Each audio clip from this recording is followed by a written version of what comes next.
Good morning, Bukola. Good morning, Lagos. Welcome to Business Half Hour again. So how are you? We're fine. The only thing that has happened over the last 1 week is everybody has been talking about the ban by CBN. Well, the ban or I call it the circular that came out with respect to trading in cryptocurrencies in Nigeria and the effect of that on on the people who run this business. We know that a lot of young people and a lot of new businesses have come out because of the opportunities that have been brought about by cryptocurrencies. And all of a sudden, the CBN releases a circular and the whole place goes upside down. Ugo will be joining us soon to talk more about it because that's his area of specialty. So, Bukola, what based on what you understand and what you know about cryptocurrency, how do you think people will feel about this CBN regulation that has just come out? Well, when with things, a lot of rules and regulations guiding the process. I know recently cryptocurrency has become the buzz. Everybody, investing in cryptocurrency. It's some virtual currency that has made it easy for people to transact. So definitely with a ban that has come on, people wouldn't be happy about it. But we have to put things in perspective and we need a proper understanding of what we are doing. That is my take on it all. We need a proper understanding of what we're doing. So let us know if people are using it in such a way that is being disadvantageous to the economy. Why can't we look for a way, in as much as it's really tough, the regulating cryptocurrencies? Isn't there a way we can go about it to allow it to work in favor of the economy somewhat? But if the cons are higher than the pros, then maybe we need to soft pedal a little and look for how to, I guess that's one of the reasons why the CBN circular came out. Like I said, once Ugo joins us, we'll be able to give us shed more light onto the challenges that people. I'm here. Oh, you're finally here. Yes, with my bag of cryptos. With your bag of cryptos. Welcome, Ugo Dre. It's great to hear your voice. What do you have? Ethereum, Bitcoin? Which one? Which one again? Ugo, which one are you trading in? Bitcoin? Ugo coin, Dre coin. Dre coin. All right.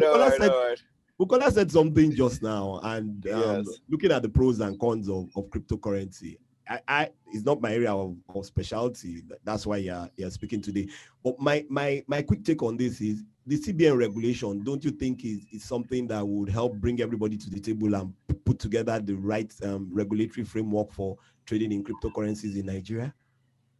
Well, I mean, if that's the intent, then the press release and the circular that was sent out on Friday did not in any way suggest that. So, I mean, I've spoken to a few people at the Apex Bank as well, just to get an understanding of what's going on. And I think the underlying issue here, apart from the fact that they are afraid that cryptocurrency, are being used to launder money or to defraud people, and there are clear evidences of that.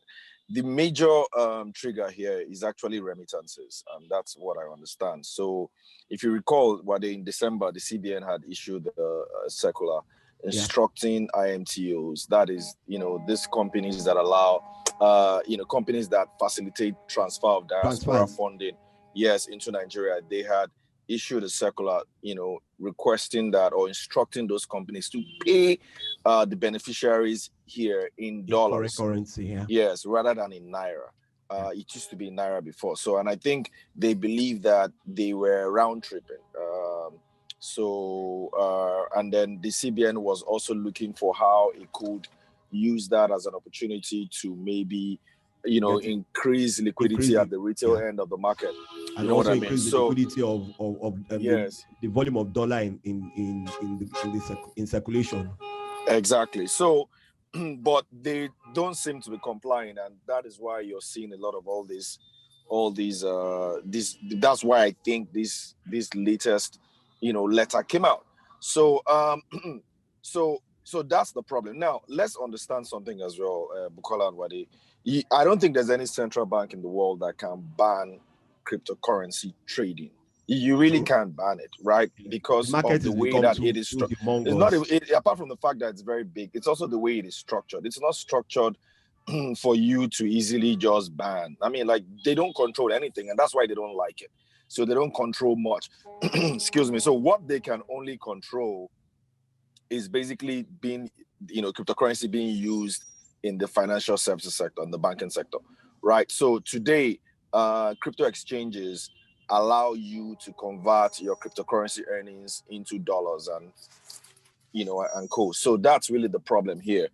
And so that aspect, or that value chain, the CBN can block, which is what they are basically doing. Don't use cryptocurrencies to, don't allow cryptocurrencies to be used in the banking system, and that's basically what they're doing.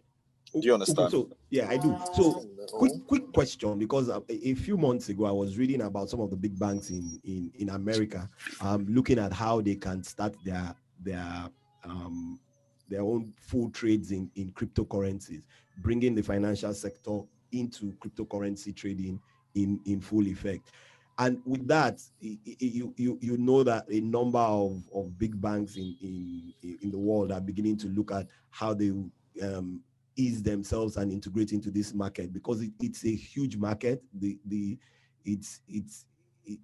prospects are humongous. So why are we not looking at that and how we can, ease the financial system into it and create the right set of regulations? Because one of the things I think the Apex Bank in America is doing is getting the financial system into it so that they can start to better understand it and start to look at how regulation, if there is any issue, would work in it. So why are we not looking at that from in this with why is CBN not looking at that, and rather just saying, looking at just the wrong end of it and saying that that's the issues that are there, rather than looking at what it the answer to that is cryptocurrencies by nature is not what any regulator would approve. I mean, I think it's important to understand that they will not approve cryptocurrency because it is that word crypto means that it's something that is meant to be encrypted. And when something is encrypted, you can't have access to it. You can't see it. You don't know what is happening. So, and currency transactions don't work that way. In fact, if you start to approve of cryptocurrencies, then why do you need a central bank, right? Why do you even need banks? So they're not going to approve it. There's no country that will approve it. Now, what they can approve, and what I think a lot of them are exploring, are digital currencies. So digital currencies is different from cryptocurrency because there they have access to it, and it also works with the blockchain technology that basically drives cryptocurrency.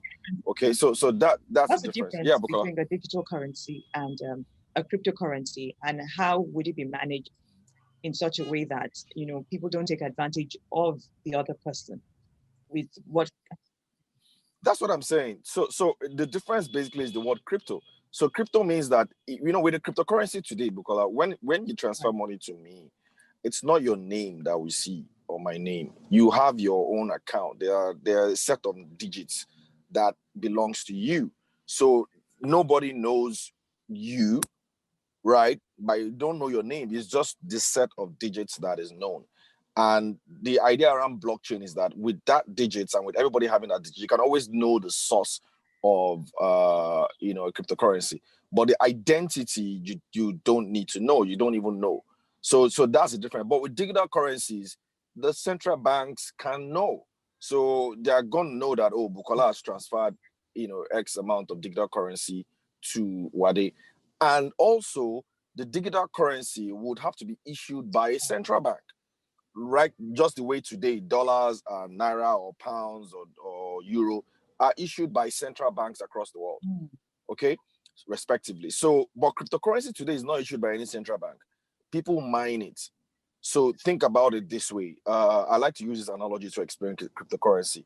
Imagine that there are 20 million gold bars underground in the world. Only 20 million gold bars, okay?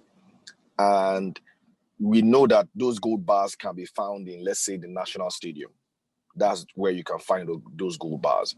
So people now go there, and every day they are mining it, trying to find it. So each one you're able to mine out of the ground is a Bitcoin or is a gold bar. So that's basically how Bitcoins work. Okay, so when you now mine that, it now becomes available for sale to anyone, right? So there are also, I think, 23 million or so Bitcoins available only, but it's still being mined. I think they've mined maybe close to 18 or 19 million of it or so. For miners have been able to mine, and that's what's traded. So there is a finite amount of Bitcoin, and it's designed that way because they are basically trying to, get away from the restrictions or the downsides of official currencies and currencies, regulations. So, but digital currencies are not going to function that way. So digital currencies is just like Naira, but in a digital form and using blockchain technology. So that basically is the difference. So it's going to be difficult for any central bank to approve. It's not going to happen. I doubt it, at least not in this era. So long as that crypto world is there, they're not going to approve it. Definitely. And, when the ban came on, there was an outrage. We're being backward. The whole world is moving. What's wrong with us? Why have we decided to take this approach? What do you make of such comments? Don't you think that we need to balance things out and watch objectively? Well, I really don't blame those complaining, right? Because one thing I also ask from regulators is that, look, when you ban things like this, like outrightly, you also throw away. It's basically throwing away the baby and the bathwater, okay? Because you dissuade young Nigerians or Nigerians in general from also gaining from the wealth that trading cryptocurrency provides. All right. So, and that's really the upside of it, and that's what you try to that will be the fallout. Now, on the flip side, of course, is worrisome to, I guess, maybe the central bank that Nigeria is like top 3 in the world. So why are you top 3 in the world for trading cryptocurrency? And coincidentally, you're also amongst the top when it comes to online fraud, or so digital fraud. Yeah. All right, so perhaps there's a nexus there. There's a relationship between the two, and that's what they're trying to look at now. Is there a way to maybe balance this out? I kind of think so, but I don't think that the CBN has thought this through very well. You can have, you can regulate crypto exchanges. That's very plausible. If you regulate crypto exchanges, then in a way, you can, ensure that those exchanges are not being used as a means of, facilitating, the dark web. But it's going to be very tough because cryptocurrencies don't function that way as well. They don't like, it's a very it's a difficult one. It's something Ugo, that you mentioned something earlier about cryptocurrencies being in you know where it's coming from, but you cannot really put the identity of the person who is actually behind it because there are digits that account for the persons and all. So so me looking at it from that perspective, how do you, and looking at regulatory issues relating to the exchanges, how do you unveil that part so that if people use it in the dark world, then you can actually get access to the people who commit frauds or acts of. Well, you can't get access to them. Or I've told you, it's encrypted. Yeah, but Ugo, like I agree with you, but you see, with these are some of the fears. Like you said, Nigeria is among top 3. Nigeria is also among the high-rated countries for wire fraud. So how do you manage those two things and ensure that people can do fairly? That's my point. So let's understand something. Cryptocurrencies are twofold. People use it to buy things or to exchange money. Okay? So if I own 2 or 10 Bitcoins, I can use it to buy something. That's how the dark world mostly works. So you can use it to buy guns, you can use it to buy roses, you can use it to do anything, right, in the dark web. Now, trading cryptocurrency is a different thing entirely. It's just like trading dollars and trading naira. right? Just like in a regular bread change. So most people trade it. And that is why in the world, particularly in the West, they don't necessarily ban trading of it. But it's not a legal tender. You can't use cryptocurrency or bitcoins to pay for something of you. You can't go to Amazon or Walmart or say you want to buy something with cryptocurrency. Nobody's going to allow you because it's not official. It's not allowed. But can you trade in it? Yeah. So that's where I guess the CBN needs to come. How do you allow people to trade in, cryptocurrency and earn a living or create wealth without necessarily facilitating, the dark web? It's going to be a difficult thing, But I don't blame the central bank though, because we've been talking about encrypted, and when something's encrypted, identity is unknown. So I'm sure the central bank is looking at it from the point of view that, okay, if we can't identify those who are trading in this, if anything goes wrong, how do we hold people accountable? Which is one of the cons, I think, is making the central bank take certain decisions. So it's either we accept cryptocurrency, I'm just saying, or we don't accept it at all. Is there a way? I don't think there's a way we can actually tread around it. I don't know. Yes, you're correct, Bukola.